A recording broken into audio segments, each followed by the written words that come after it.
వారికి కూడా పొట్టి శ్రీరాములు గారు కల్లో కనపడి నేను త్యాగం చేశాను, మీరు కూడా పోరాడమని స్ఫూర్తి ఇచ్చి పోరాటం చేయించాడు.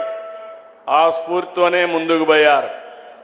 అందుకే మనం చరిత్రలో మంచిని చెడుని రెండు కూడా గుర్తుపెట్టుకోవాల్సిన అవసరం ఉంది. మళ్ళీ నేను పవన్ కళ్యాణ్ గారు మేము ఆలోచించాం, అనునిత్యం ఒకటి ఆలోచించాం. విధ్వంసం జరిగింది, రాష్ట్రం యొక్క బ్రాండ్ దెబ్బతినింది, తెలుగు జాతి నష్టపోయింది. మళ్ళీ ఏం చేయాలని ఆలోచించి ఒకే మాట మీద నిలబడ్డాం.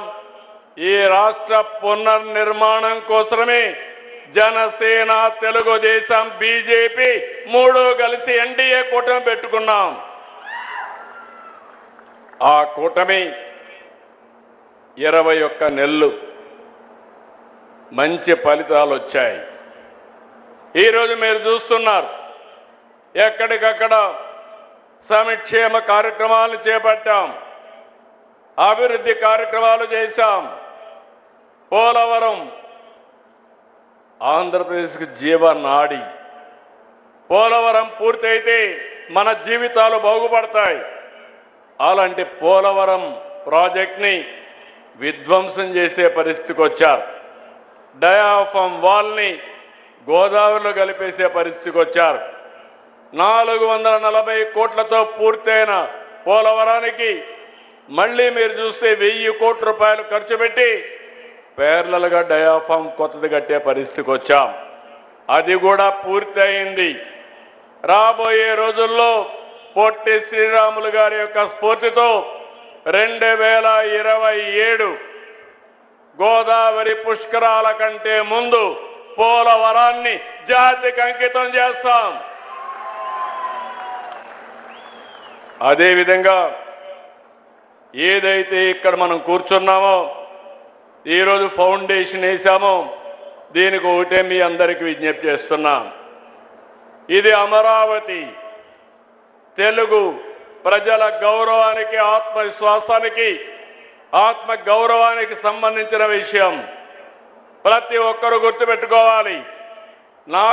ఇల్లు ఉండడమే కాదు, మనకంటూ ఒక రాజధాని ఉండాలి. అప్పుడే ఎక్కడికైనా వెళ్తే ఏది నీ రాజధాని అంటే గౌరవంగా, సగర్వంగా అమరావతి నా రాజధానిని చెప్పే పరిస్థితి తీసుకొస్తాం. అలాంటి రాజధానిని నిర్మాణం చేయడం 3 సంవత్సరాల్లో మీరే చూస్తారు, ఒక స్థాయికి తీసుకొస్తాం. అదే సమయంలో ఇంకొక విషయం కూడా మీరు గుర్తుపెట్టుకోవాల్సిన, రాష్ట్రంలో ప్రతి ఒక్కరూ గుర్తుపెట్టుకోవాలి. ప్రజా రాజధాని అమరావతి డబ్బులు ప్రజల ట్యాక్సులు ఇక్కడ ఖర్చు పెట్టాం. ఇది ల్యాండ్ మానిటైజేషన్ ప్రాజెక్ట్. ఇది రైతులిచ్చిన భూమి నుంచి కొంత భూమి తిరిగి డెవలప్ చేసి వారికి ఇస్తాం. ప్రభుత్వ భవనాలు కానీ ఇన్ఫ్రాస్ట్రక్చర్ కడతాం. మిగిలిన భూమి కూడా కొంత అమ్మి ఆ డబ్బులతో పూర్తిగా అప్పులు లేకుండా ఈ రాజధాని నిర్మాణం చేసే బాధ్యత తీసుకుంటున్నామని చెప్పి నేను మీకు తెలియజేస్తున్నా.